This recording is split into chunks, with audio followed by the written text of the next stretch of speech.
Welcome to TFP, the Theater Folk Podcast, the place to be for drama teachers, drama students, and theater educators everywhere. I'm Lindsay Price, resident playwright for Theater Folk. Hello. I hope you're well.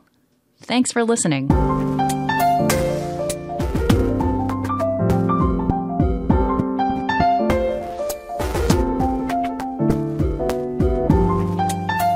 Welcome to episode 127. You can find any links for this episode in the show notes at theaterfolk.com/episode 127. So, today, Beth Goodwin is who we're going to talk to, and she is a guidance secretary with a love of theater. She's been putting on plays for 16 years at her school. We've been lucky enough that she's done a lot of ours. And I say lucky because her production pictures are stunning. I'm going to include a couple in the show notes. They're filled with color. They're filled with vision. The pictures make the plays come to life. And I can only imagine what it's like to be there in person. And after seeing the latest pictures, I wanted to talk to Beth. And that's when I learned that what she does is she is in a small school and she has a small budget. And then I was doubly amazed by what I saw. And I know this is something that a lot of you who are listening can relate to. Small school, small budget. Even if you're in a big school, you might have a very tiny budget. How do you create visuals on a budget? So let's hear what Beth has to say about that.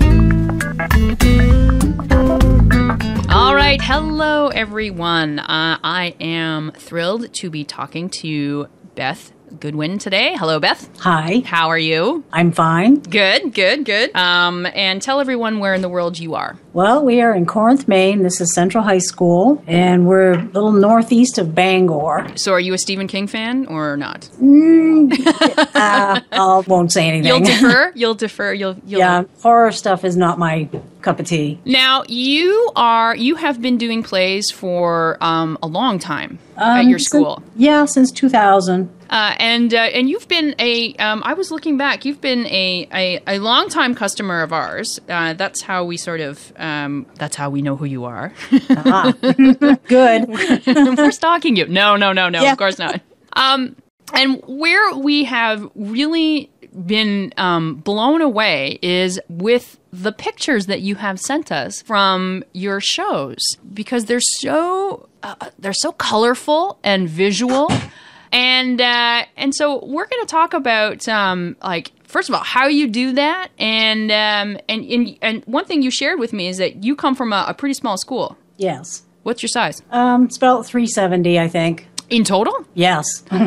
Okay. And how many kids do you usually get involved in your productions? Well, for a drama club itself, I have about 60 kids. That's awesome. Yeah. And usually for plays, I try and do larger casts because I want, as many kids involved as can be. So it's usually anywhere from 20 to 30. That's really cool. And then also that you have a small school and you also work with a pretty small budget, or a small budget. Yes. So that's something I know a lot of people that are listening are going to be interested in. So now you're not a drama teacher. Not a teacher, no. Just the director. I'm a guidance secretary. And so how did you get involved with running the drama club? Well, back in 2000, I was asked if I'd like to do a one-act play, and I said, sure. So why did they ask you? I don't know. Maybe you just see you character. I don't know. I'm not sure why, but he did, and it took off from there. And then a year later, we got a new principal, and he said, I'd really like to start a drama club. Would you be interested in doing that? And I said, sure. So it took a couple years to get everything in place for that, and that started in 2003. So we're quite young. But ongoing. I think that's pretty awesome that and now what made you say yes? Because if I had another life, that would be what I'd want to do, is acting or costume design, interior design, things like that. Did you do drama in high school? I did. And did that leave a mark in some way, do you think? Oh, yes. I loved it. Absolutely loved it. Then you graduate from high school, life happens, kids, and you are a secretary. And then you're just fortunate enough one day for somebody to say, hey, do you want to do a play? That's pretty awesome. Now, so what was it? What was it that was so remarkable, do you think, about your high school experience? Because this is something that, we say it all the time here about how important it is that students get a theatrical experience in high school. And obviously it's something that left a mark on you. So what do you think it was for you? Was it a teacher or a play? Yeah, there was one teacher she came like my sophomore year in high school, and she really amped up the program and started doing plays, and she did a lot of absurdist plays, which I really love. And it just allowed me to be creative, which until then I didn't know I had. I wasn't in band. I couldn't read music. I did some sports. But when that happened and I tried out for my first play, I was like, this is what I'm supposed to be doing. And so the next 3 years in high school, I was involved in any play she did. So, yeah. It's lovely, though, isn't it? Like, it's lovely to find an outlet like that. Well, you feel like you fit in all of a sudden. That's what clicked with me. I was like, oh my gosh, this is great. Because I've always been a character and, but that did it. Do you see kids in your drama club who who remind you of you, who need that outlet, who are finding a place to belong? Definitely. Probably 95% of them. So do you have a drama program at your school? Yes. Well, we have the club. There are no classes. Yes, that's what I meant. So I just think it's first of all, how wonderful that somebody stood up and said, we need to have a drama program here, a drama club here, and that you get so many kids out to it, and that you're offering such a wonderful opportunity. Yeah, it's kind of funny because I have like 60 kids. Not maybe 3/4 of them want to be in the plays. The other quarter just want to come to drama club meetings and do the creative activities because we don't have a lot of time when drama club meets. So I give them like challenges, do a skit with this and it has to have that and different things like that. And that's what they love doing. And being creative, it's thinking outside the box is what I try and pull out of them. And it's fun. I make it as fun as I can. I don't know how many drama lessons they're actually getting, but it's fun. Well, you're giving them some communication. You're giving them a place to be. Right. There's nothing wrong with that, I don't think. Oh, no. And I like to laugh, and they make me laugh, so. Okay, so let's talk about actually that whole notion of thinking outside the box. How does that serve you when you have to take these plays and produce them with not a lot of budget? I think it helps our productions because I have a very vivid imagination, always have. So it's like a challenge for me to figure out, okay, if we're going to do this play, like we just did Alice. Mm-hmm. And our stage curtains are black, and I'm so sick of them. But it's like, okay, other than getting new stage curtains, because our stage I say stage, it's a hole in the wall in the gym. And there's no light system, there's no sound system, and there's no wings. I mean, when you go out the side, you're going right into the girls' and boys' bathroom. Okay, so it's basically you are ground zero. So you are ground zero. You have a hole in your gym. There are no lights. There are no sound. There are no wings. Right. Okay. So we're working from ground zero. Okay. So what's the next? So how do you deal with it? Yeah. So like with this play, I was tired of the black curtains because I always have somebody from the newspaper club or the yearbook come and take pictures so the kids can see what they look like. And the black curtains, because I don't like doing sets because the stage is so small anyway that it just eats up too much room. I would rather have my actors be the characters and do the play through themselves. Don't rely on a set. I think that's an excellent piece of advice because so many times you get into your head is, this is what makes a play. What makes a play is a big set. What makes a play is X, Y, Z. Right. And I like that notion of, forget the set.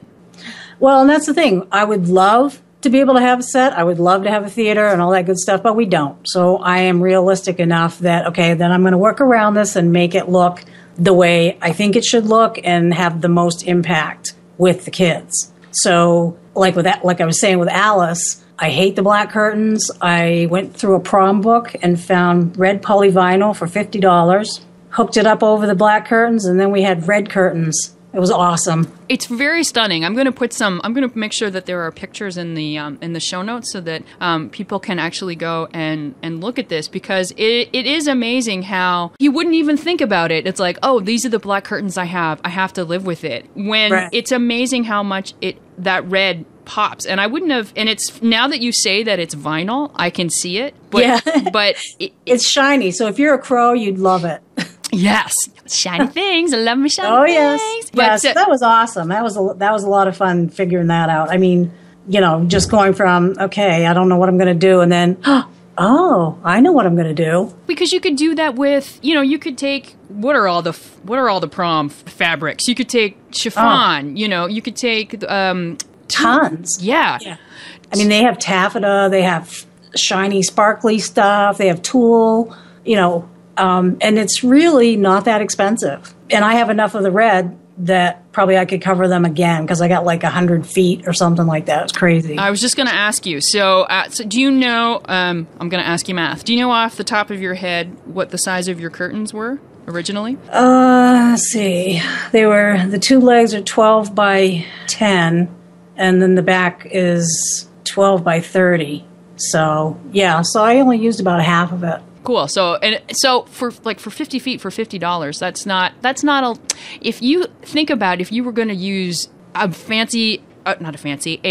take this money and put it towards a great drop as opposed to set pieces, it's kind of the same thing, isn't it? Your curtain is kind of your set. Right. Yep. Was there a reason you chose red, or was it just because that was the shiny thing that you saw? I didn't want to go, because the characters were so colorful in the play, I wanted color, but nobody was red, really, except the Queen of Hearts, but she was kind of golden red. And I just thought it would pop. It's like I want it like a shock. Wow, look at that red.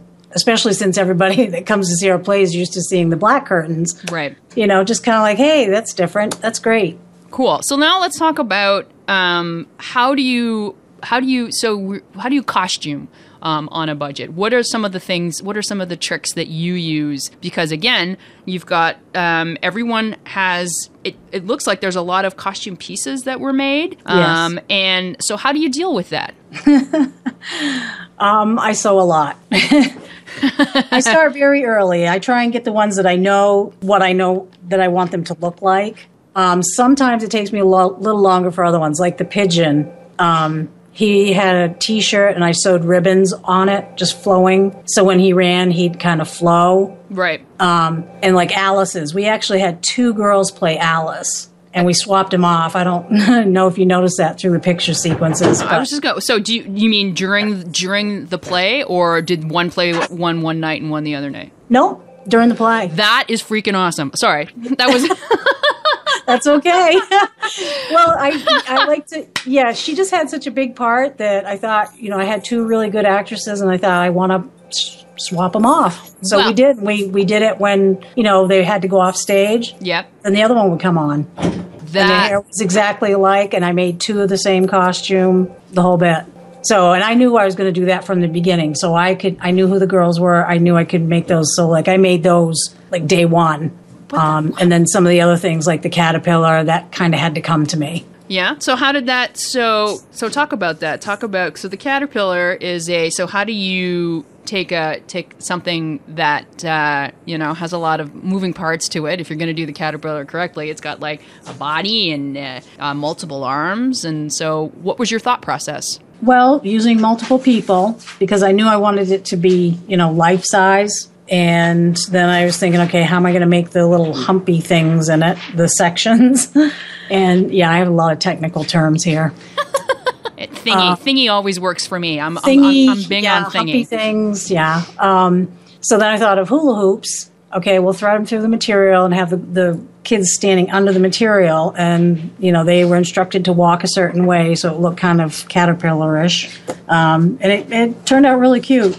Okay, so in terms of costuming on a budget, how do you deal with that? Have you ever heard of Joann's Fabrics? I certainly have. Well, they're red tag sale clearance fabric. I wait until that's 50% off. Are you buying fabric like all the time? Like, do you find that you just get in the habit of going into the store looking for the so that you always have a bunch on hand, or do you do it? No, not so much there. Yard sales, I do a yard sale in the summertime, and if I see like a huge piece of material that I know, someday I'm going to use it, and it's like $5, I'm going to pick it up and just stick it up in the prop room, and I eventually will use it.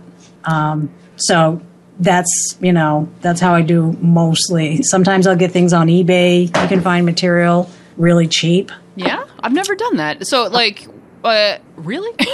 Oh, yeah.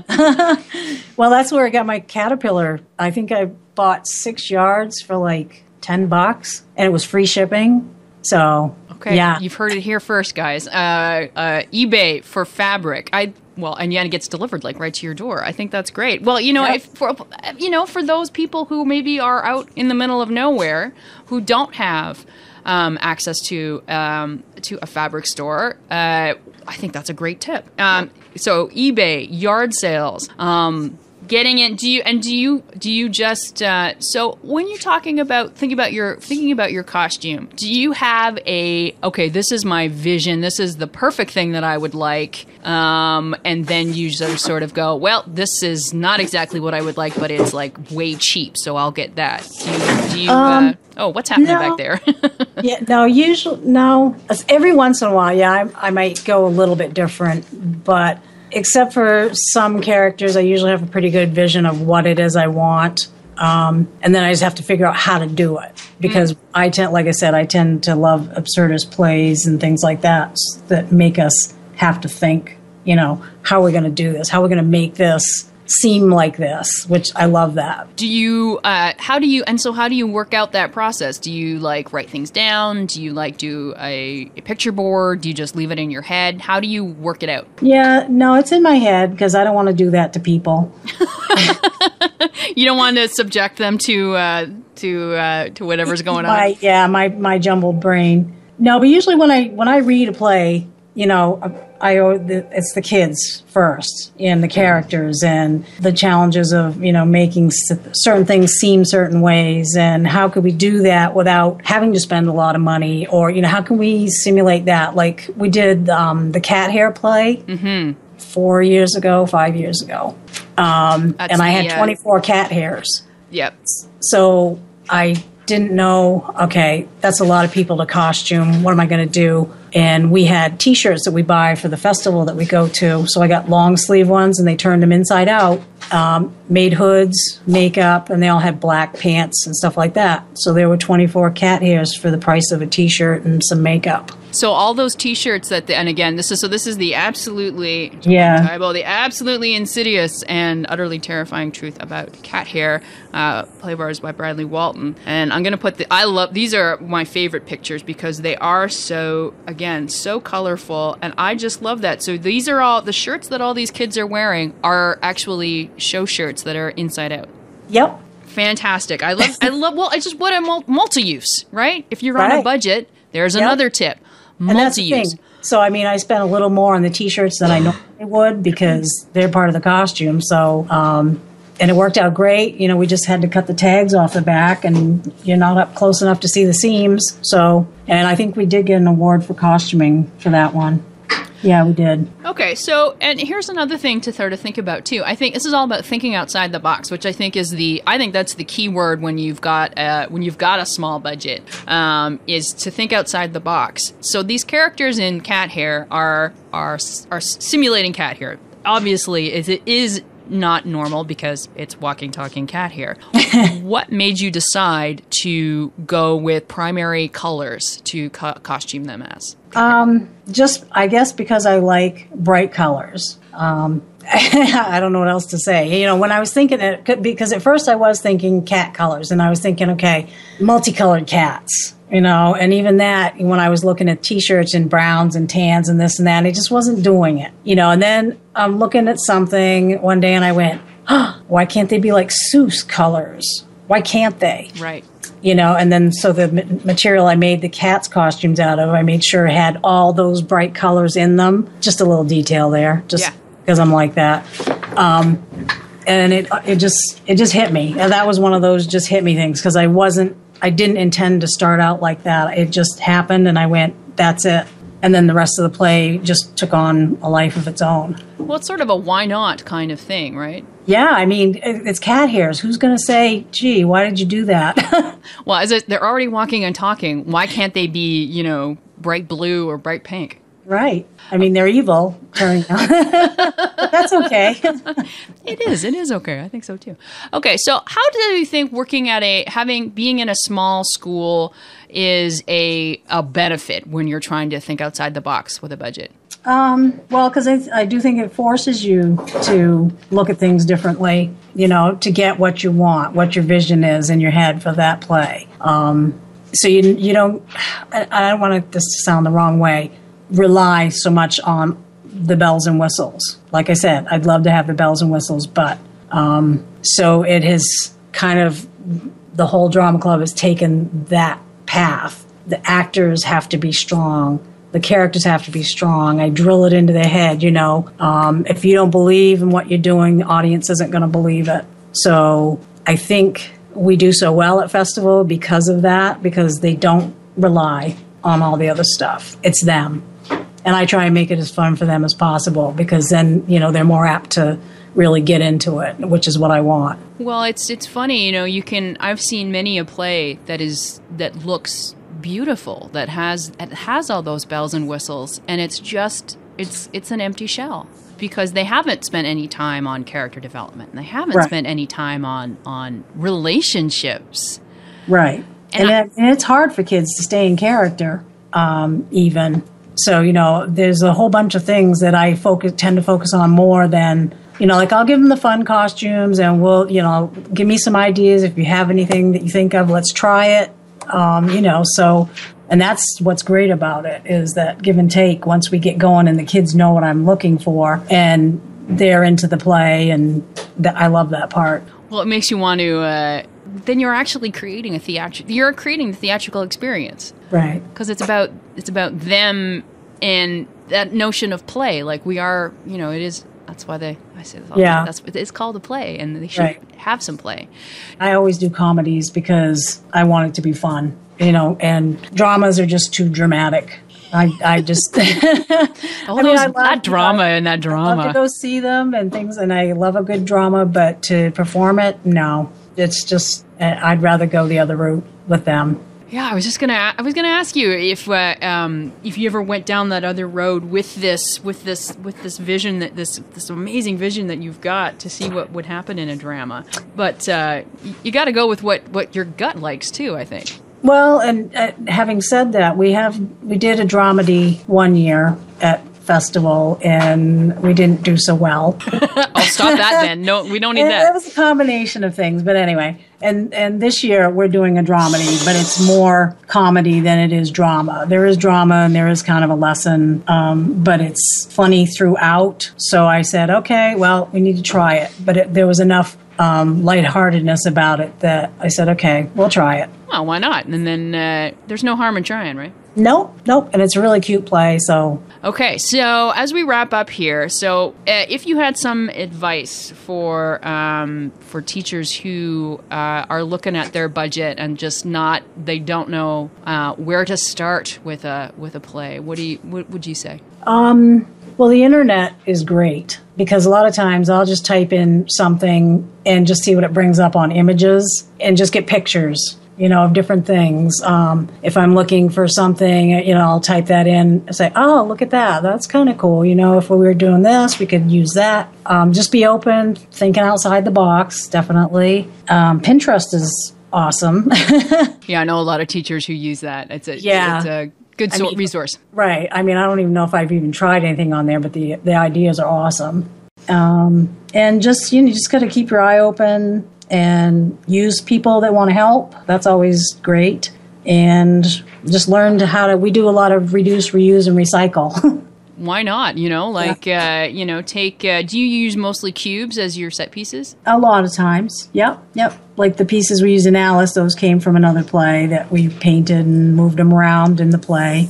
They've been in probably 4 or 5 plays, and that's handy, very handy. But I also like plays that if it is a vignette play, taking the pieces and moving them around and incorporating it into the play, this whole scene change, that's kind of neat because it just, you're not there's no stop. There's no stop, change the scene, do the next scene. It's a flow, which is nice. Oh, that's music to my ears, because that's my biggest pet peeve is particularly in vignette plays is that here's the end of the scene. Now we go to blackout. Now we change. And it's like, no, we just we gotta flow. I did that once, way back. I learned something every year, which is good. And we did that. We blacked out and we got dinged by the judges. They said, that just don't do that. I was like, okay.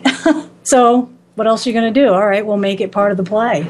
And we actually, 2 years ago, we got an award for that, for scene changes. So can't complain. And I just think that's great, Beth. You just keep growing and you keep learning, and then it doesn't seem to matter actually the size of the school or the size of the budget because you're making theater. Yes. Yep. And it's fun, and if they're having fun and learning something, that's great. And I stay in contact with a lot of the kids who have graduated. They will come back, or I'm friends with them on Facebook. It's just kind of neat to see what they're doing, and it's just brought a lot of fun and joy into people's lives, and that's great. I can't complain about that for sure. Nope. Okay, thank you so much for talking to me. Well, thank you. I appreciate it. Thank you, Beth. Okay, before we go, let's do some Theater Folk news. It's a play feature. It's time to feature a play. We've got a new play. So this is from Stephen Stack, we have a number of his plays, The Bottom of the Lake, Ashland Falls, and this one is the Dread playwright, pirate, Sadie. And the title kind of tells you everything you need to know. It's got pirates, and it's got pirates who write plays. Come on. Who hasn't heard of the deadliest pirate on the high seas? Sadie, who is quick with a blade, be it sword or ballpoint pen. You probably haven't heard of Sadie, the deadliest pirate on the high seas, because she's a horrible pirate. And her playwriting skills, we're not going to get into that. Okay, so the best thing about this play is that, one, there are parts for girls, and there are pirate parts for girls, and nothing is made of it. It's not that, you're a good pirate for a girl. Blacklegs is the second deadliest pirate on the high seas, and she's just a good pirate, right? The characters are pirates, and they just happen to be girls, and that means this play has so many fun, juicy roles that girls never get to play. And I think for that reason alone, go to the website, theaterfolk.com, read the sample pages for the Dread playwright, pirate, Sadie, by Stephen Stack. You can also find the link in the show notes at theaterfolk.com/episode 127. This play is funny. This play is swashbuckling. How often do we get to do that? This play is easy to stage. That's another thing I think you really want to know. This is not, this is not going to be out of anyone's budget. And it's just, so much fun. Finally. Where can you find this podcast? We post new episodes every second Tuesday at theaterfolk.com and on our Facebook page and Twitter. You can find us on youtube.com/theaterfolk. And you can find us on the Stitcher app. You can also subscribe to TFP on iTunes. All you have to do is search for the word Theaterfolk. And that's where we're going to end. Take care, my friends. Take care.